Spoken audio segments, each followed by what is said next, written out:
This is a capture race challenge for black. Black has only one stone here, so it needs to extend liberties. This is not an option.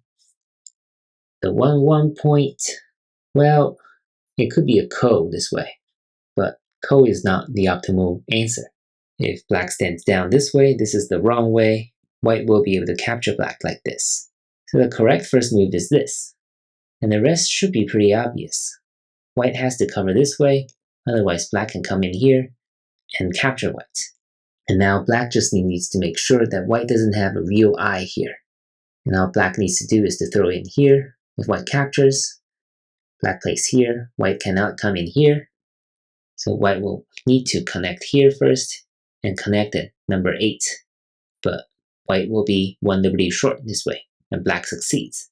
Of course, white can play something like this and start a ko, but again, white will play 2 more moves on the outside before he can win the ko, so this is a terrible ko for white.